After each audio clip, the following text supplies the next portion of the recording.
Hi friends, అందరూ బాగున్నారా? మీరు బాగుండాలని కోరుకుంటున్నాను. ఈరోజు చికెన్ కుర్మా అయితే చేస్తున్నానండి. చాలా రోజులైంది కుర్మా చేసుకొని. మామూలుగా చికెన్ తెచ్చుకుంటే ఎక్కువ శాతము గ్రేవీ కానివ్వండి, లేదంటే బిర్యానీ చేయడం అలా చేస్తూ ఉంటాను. చికెన్ కుర్మా తిని చాలా రోజులవుతుంది. అందుకని చెప్పేసి ఒకసారి వండుకొని తిందామనుకున్నాను. అందుకు ఈరోజు చేస్తున్నాను.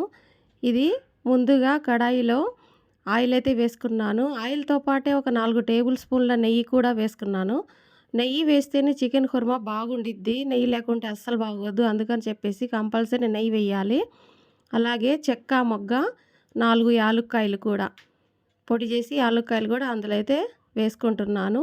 నా చిన్నతనంలో పండుగలకు కానివ్వండి, పెళ్ళిళ్ళకి కానివ్వండి ఎక్కువ శాతము మా ఊర్లో బగారా రైసు, చికెన్ కుర్మా అయితే చేసేవారు.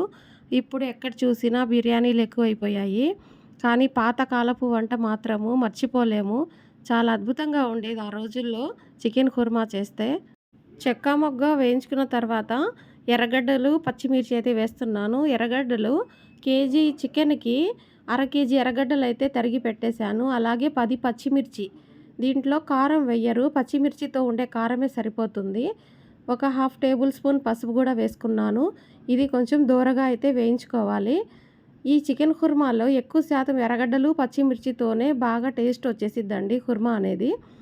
2 టేబుల్ స్పూన్ల అల్లం పేస్ట్ కూడా వేసుకున్నాను. అది ఒక 2 నిమిషాల పాటు వేయించుకున్న తర్వాత కొబ్బరి మసాలా కూడా వేసి పక్కన పెట్టేసుకున్నాను. అది కూడా అందులో వేసుకుందాము. కొబ్బరి అంటే ఎండు కొబ్బరి కాదండి, పచ్చి కొబ్బరి. చికెన్ కుర్మాలో పచ్చి కొబ్బరి అయితే చాలా టేస్ట్ వచ్చిద్ది. అందుకని చెప్పేసి ఒక టెంకాయ తీసుకొని అందులో సగం టెంకాయ ఈ విధంగా పేస్ట్ అయితే వేసుకొని పెట్టుకున్నాను. మసాలా వేసుకున్న తర్వాత ఒక టమోటా కట్ చేసి పెట్టాను. అది కూడా అందులో వేసుకొని వేయించుకోవాలి. ఇందులో టమోటాలు చాలా తక్కువ పడతాయి, ఎక్కువ వేయకూడదు. ఇప్పుడు చికెన్ కూడా వేస్తున్నాను అందులో.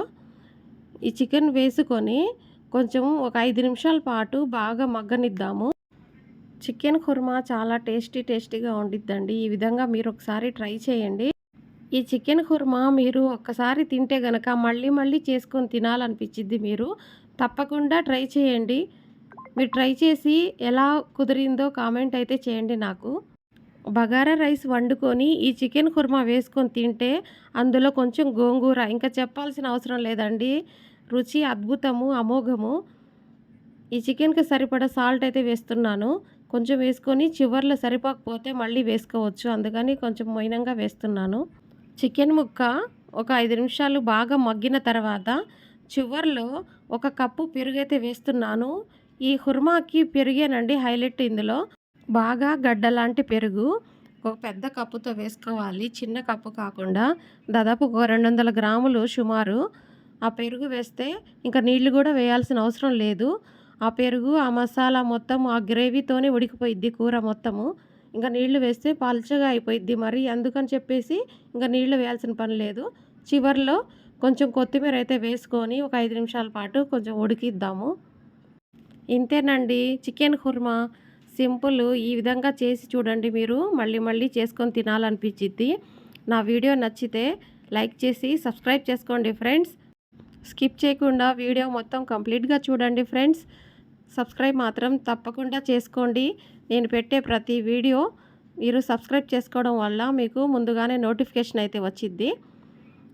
బగారా రైస్ అయితే చేశాను. ఈ బగారా రైస్ వేసుకొని కొంచెం గోంగూర వేసుకొని చికెన్ కుర్మా వేసుకొని తింటే ఇంకా చూడండి అసలుకి ఈ చల్లటి వాతావరణంలో ఎలా ఉండిద్దో మీరే కామెంట్ చేయండి. బగారా రైస్లో కానివ్వండి, బిర్యానీలో కానివ్వండి, మా కందుకూరు వాళ్ళకి గోంగూర లేకపోతే అసలు తిన్నట్టే ఉండదు, తృప్తి ఉండదు. అందుకని చెప్పేసి ఎన్ని కర్రీస్ వండినా కానీ గోంగూర మాత్రం తప్పకుండా ఉండిద్ది. పండుగలకు, పెళ్ళిళ్ళకు కంపల్సరీ గోంగూర ఉండాల్సిందే. ఈ చికెన్ కుర్మా, బగారా రైస్ మీకు నచ్చితే లైక్ చేసి షేర్ చేయండి. నెక్స్ట్ వీడియోతో మేము ముందుంటాను.